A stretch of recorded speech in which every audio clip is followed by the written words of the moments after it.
সার্জিস আলম। এনসিপির এই নেতার জনপ্রিয়তার অন্যতম একটি কারণ ভারত বিরোধিতা। আবার বাংলাদেশে বিভিন্ন সময়েই মানুষ দাবি তুলেছে দেশের দুই পত্রিকা প্রথম আলো এবং ডেইলি স্টার ভারতের দিল্লি থেকে পরিচালিত। দেশে বসে দুই পত্রিকা ভারতের এজেন্ডা বাস্তবায়ন করে। দিল্লি থেকে পরিচালিত প্রতারক আলো, যাকে আপনারা প্রথম আলো নামে চিনেন, দিল্লি থেকে পরিচালিত দিল্লি স্টার, যাকে আপনারা ডেইলি স্টার নামে চিনেন, এরকম দিল্লির কাছে মাথা বেচা গণমাধ্যমগুলো প্রতিদিন প্রতিনিয়ত আপনাদের সকলের ব্রেন ওয়াশ করছে। বাংলাদেশে দিল্লির প্রবেশদ্বার প্রথম আলো, ডেইলি স্টার, উদীচী, ছায়ানট সহ ভারতপন্থী অন্যান্য প্রতিষ্ঠান ও সংগঠনকে তাদের গত ২০ বছরের যাবতীয় আয় ব্যয়ের হিসাব, ব্যালেন্স শিট জনসম্মুখে প্রকাশ করতে হবে। তবে দিল্লির বিরোধিতা করে জনপ্রিয়তা পেলেও দিল্লির দালাল হিসেবে পরিচিত দুই পত্রিকার প্রতি নানা সময়ে দরদ দেখিয়েছেন এনসিপি নেতা সার্জিস আলম। ফলে তার দ্বিচারিতা নিয়ে শুরু হয়েছে কড়া সমালোচনা। ভারতীয় প্রভাবশালী দুই সংবাদ মাধ্যম প্রথম আলো ও ডেইলি স্টারের প্রতি সার্জিসের অতি ঘনিষ্ঠতা নিয়েও নতুন করে বিতর্ক তৈরি হয়েছে। শুক্রবার ডেইলি স্টারের অফিসে সফরের পর সামাজিক যোগাযোগ মাধ্যমে সার্জিসের দেয়া এক পোস্টে সাধারণ মানুষের ব্যাপক ক্ষোভ দেখা গেছে। নেটিজেনদের অভিযোগ, সার্জিস এখন পরোক্ষভাবে নির্দিষ্ট কিছু মহলের স্বার্থ রক্ষায় লিপ্ত। সামাজিক যোগাযোগ মাধ্যমে তাকে গিরগিটি বা সুবিধাবাদী আখ্যা দিতেও ছাড়ছেন না অনেকে। তিনি কি তবে ভারতের মদতপুষ্ট নির্দিষ্ট কোনো মহলের এজেন্ডা বাস্তবায়নে লিপ্ত? কেউ কেউ এমন মন্তব্য করছে।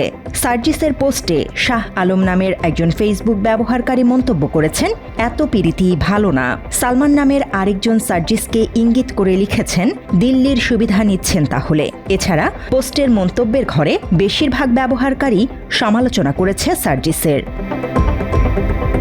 অন্যদিকে যে ডেইলি স্টারের তাবেদারি নিয়ে এত ব্যস্ত সার্জিস আলম, সেই পত্রিকারই সম্পাদক মাহফুজ আনাম নানা সময়ে বিতর্কিত সংবাদ পরিবেশনের জন্য ক্ষমা চেয়েছেন। তাই সার্জিসের ডেইলি স্টার প্রীতি নিয়ে প্রশ্ন তুলেছেন সাধারণ মানুষ। আমার সাংবাদিকতার সময়ে ওই সময়ে ডিজিএফআই এর দেওয়া নিউজ আনসাবস্টেন্টেটেড, আমি যেটা ইন্ডিপেন্ডেন্টলি প্রমাণ করতে পারি নাই, ওটা আমি লিখেছি, ইন্ডিপেন্ডেন্টলি ভেরিফাই করতে পারছি না। তুমি যদি আমাকে জিজ্ঞেস করো আমার সাংবাদিক জীবনে, এডিটরের জীবনে, ওটা হচ্ছে একটা বিরাট ভুল।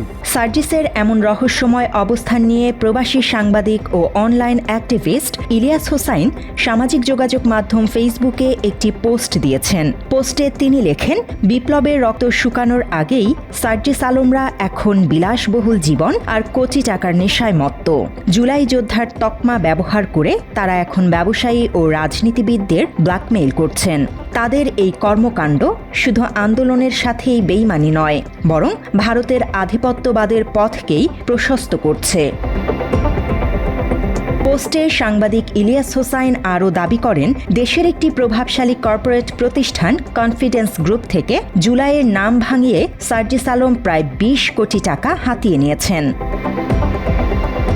যদিও বিভিন্ন সময়ে চাঁদাবাজির অভিযোগ নিয়ে সার্জিসের দাবি, তার নাম ব্যবহার করে অন্য কেউ অর্থ হাতিয়ে নিচ্ছে। ছিল যে এখানে আমাদের নাম করে টাকা তোলা হচ্ছে। তো আমি সবার সাথে, আমি এমনি আসলে এরকম একটা প্রেসে কথা বলছি না। 5ই আগস্টের ছাত্র জনতার অভ্যুত্থান পরবর্তী বাংলাদেশে যে কজন তরুণ মুখ আলোচনার শীর্ষে ছিলেন, তাদের মধ্যে অন্যতম সার্জিস আলম। কিন্তু সময়ের ব্যবধানে সেই জনপ্রিয়তায় এখন বিতর্কের কালো মেঘ। ছাত্রলীগ সংশ্লিষ্টতা থেকে শুরু করে অতি বিলাসী জীবনযাপন আর কোটি টাকার লেনদেনের অভিযোগ, সব মিলিয়ে এক সময়ের জুলাই যোদ্ধা এখন নেটিজেনদের কাঠগড়ায়। আলোচনায় রয়েছে তার রাজনৈতিক অতীত। অভিযোগ রয়েছে 5ই আগস্টের কিছুদিন আগ পর্যন্ত তিনি ছাত্রলীগের সক্রিয় রাজনীতির সাথে সরাসরি যুক্ত ছিলেন। প্রচার চালিয়েছেন স্বৈরাচার হাসিনা ও তার নিয়ন্ত্রিত সংগঠনের পক্ষে। এছাড়াও শেখ মুজিবের প্রশংসা করে সে সময় নানা সুযোগ সুবিধা বাগিয়ে নেয়ার অভিযোগ রয়েছে সাবেক এই ছাত্রলীগ নেতার বিরুদ্ধে। বঙ্গবন্ধুকে আমি আমার বঙ্গবন্ধু বলি, সেই অধিকারটি আমি বাঙালি হিসেবে জন্মসূত্রে পেয়েছি। তবে বিপ্লব পরবর্তী সময়ে তার জীবনযাত্রায় আসা আসা নাটকীয় পরিবর্তন সবচেয়ে বেশি নজর কেড়েছে নেটিজেনদের। আমার জীবনের শত শত ঘন্টা এই ছাত্রলীগের নোংরা কালচারগুলো নষ্ট করেছে। তখন ঢাকা বিশ্ববিদ্যালয়ের একজন শিক্ষকও কথা বলে নাই, কোনো একটা মিডিয়া হাউসের একজন সংবাদকর্মী মনরুমে যায় কি করেছেন সেটা আমি প্রশ্ন করছি। অভিযোগের পাহাড়টা ছোট নয়। গত বছর মার্চে নিজ এলাকা পঞ্চগড় সফরে শতাধিক গাড়ির বহর নিয়ে শোডাউন করেন সার্জিস। সে সময়ে আলোচনার কেন্দ্রে ছিল তার দামি ব্র্যান্ডের ঘড়ি আর স্মার্টফোনের ব্যবহার। সাধারণ রাজনীতিবিদ হওয়া সত্ত্বেও তার এই পরিবর্তন জন্ম দিয়েছে নানা প্রশ্নের। শুধু তাই নয়, ত্রয়োদশ জাতীয় সংসদ নির্বাচনে পঞ্চগড় 1 আসনের প্রার্থী সার্জিস আলমের ইসিতে জমা দেয়া হলফনামায় আয়ের তথ্যে গড়মিলের অভিযোগ রয়েছে। হলফনামায় 27 বছর বয়সী সার্জিস নিজেকে ব্যবসায়ী হিসেবে পরিচয় দিয়েছেন। তিনি বার্ষিক ব্যবসায়িক আয় দেখিয়েছেন 9 লাখ টাকা, অথচ তার 2025-26 কর বর্ষের আয়কর রিটার্নে আয় উল্লেখ করা হয়েছে 28,05,000 টাকা, যা হলফনামার তথ্যের 3 গুণের বেশি। আয়ের দুরকম তথ্যই হলফনামায় দিয়েছেন তিনি। এ নিয়ে সার্জিসের দাবি, হলফনামায় আয়কর রিটার্ন সংক্রান্ত তথ্যে টাইপিং মিস্টেক হয়েছে। সকল তথ্যের মধ্যে একটা জায়গা তার একটা অনিচ্ছাকৃত ভুল ছিল, যেখানে তার 9 লক্ষ টাকা লেখার কথা ছিল সেখানে তিনি 28 লক্ষ টাকা লিখেছিলেন। নির্বাচনের হলফনামায় দেয়া তথ্যের সাথে তার বর্তমান সম্পদের অসামঞ্জস্যতা নিয়ে সামাজিক যোগাযোগ মাধ্যমে চলছে চুলচেরা বিশ্লেষণ।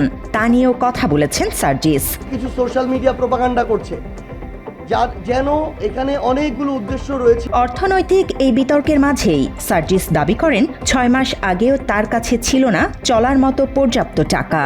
এটাই যে আমার আসলে এই মুহূর্তে কোনো টাকা নাই, ধার করে চলতেছি, এটাই হচ্ছে রিয়েলিটি।